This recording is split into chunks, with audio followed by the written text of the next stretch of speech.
Bersama di Lobi, bersama di Lobi, bersama di Lobi, bersama di Lobi.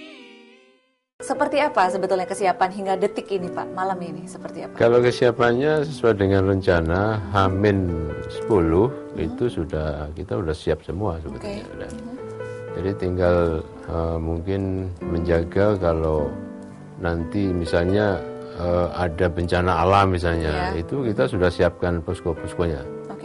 Peralatan maupun SDM-nya sudah kita siapkan untuk mengantisipasi segala hal yang bisa terjadi selama periode Lebaran ini. Nah, poskonya ada di mana Pak? Sehingga mungkin pemirsa pemudik yang melalui ruas-ruas jalan di Pantura, Lintas Selatan, mungkin bisa tahu Pak letak-letaknya? Ya, kalau poskonya agak beda sama posko kepolisian maupun perhubungan kita ya. Kalau kita kebetulan di struktur organisasi kita ini ada yang namanya PPK. PPK itu pejabat pembuat komitmen. Itu dia punya kantor. Nah, disitulah kita menempatkan posko-posko di mana SDM maupun peralatan itu sudah kita siapkan. Surabaya pasti ada, di kota-kota Pasuruan ada, dan sebagainya ya. Dan semuanya sudah siap ya Pak? Sudah siap. Dan semua alat berat ini sudah ditarik ya Pak ya? Dari alat berat untuk 14 ya? Ya, untuk bekerja sudah ditarik semua. Nah, kenapa ini Pak sudah cukup jauh dipersiapkan untuk tidak boleh ada di ini? Seperti apa? Ya tentunya begini, kecenderungan pertumbuhan lalu lintas kan luar biasa. Gitu. Jadi artinya kesibukan itu meningkatkan jumlah kendaraan atau traffic, dan itu dia memerlukan suatu ruangan yang harus cukup. Paling tidak bisa mengganggu. Jadi ya, kalau misalnya ada alat yang melintang, pagar yang masih memakan jalan, itu akan mengurangi kapasitas. Tapi sedikit berbeda ya Pak, dari tahun lalu yang H-10 ya? Oh ya. Sekarang 14 ya. 14. Jadi sudah mulai ini. Yang bisa diantisipasi seperti apa Pak, ruas-ruas jalan yang mungkin membahayakan, yang rawan kecelakaan, atau yang masih diperbaiki? Yang saya tahu kemarin di berita-berita Rembang patut diwaspadai karena debunya luar biasa. Walaupun sudah tidak ada pelaksanaan proyek lagi ya Pak, sementara untuk Lebaran ini seperti apa? Jadi gini, kayak titik yang di Rembang Juwono itu kan di sana dalam rangka pelebaran, yaitu pola 272. Memang di sini memerlukan kesabaran dari masyarakat untuk menanti supaya nanti jalan ini betul-betul memenuhi standar kapasitasnya. Gitu. Nah, memang di sana ada sedikit berdebu ya, karena memang construction kita ini kan sampai Desember, gitu ya. Betul. Di dalamnya, di tengah-tengahnya ada Lebaran, gitu ya. Nah, hal semacam inilah yang barangkali harus menjadi maklum, ya, karena memang ada bagian-bagian yang belum selesai dalam arti, ya, di situ sifatnya masih darurat. Darurat dalam arti bisa trafficable lah, artinya bisa dilalui gitu. Berarti yang pertama tadi Rembang, kemudian apa lagi Pak?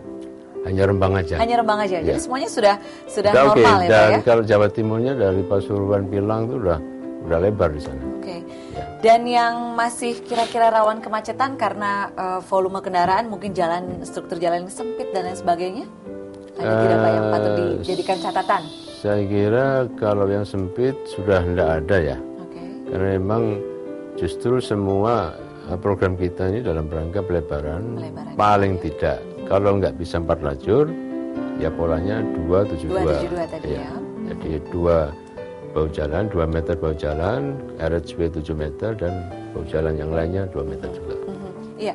Dan dari kendala tahun 2012 kira-kira apa Pak yang dihadapi oleh lembaga Balai Besar Pelaksanaan Jalan Nasional 5 ini seperti apa? Ya kalau kendala pasti ada ya, tapi selama ini masih undercover lah, dalam jangkauan untuk diselesaikan gitu. Oke, sekali lagi posko Pak yang sudah dijelaskan tadi oleh Pak Ismail. Kira-kira seperti apa nanti kalau misalnya ada keadaan darurat begitu misalnya. Nah itu ada uji cobanya atau seperti apa Pak? Ya sudah, hari ini kita mencoba tes kesiapan dari petugasnya. Sudah kita telepon, ada di tempat semuanya. Ya. Semua PPK dan itu dia bekerja 24 jam, 3 shift. Sehingga tentunya sepanjang 24 jam ini kita bisa monitor. Gitu. Jadi pada waktu ada kejadian, maka yang bersangkutan kalau memang bisa langsung kontak dengan posko peralatan, ya peralatan segera bergerak ke tempatnya.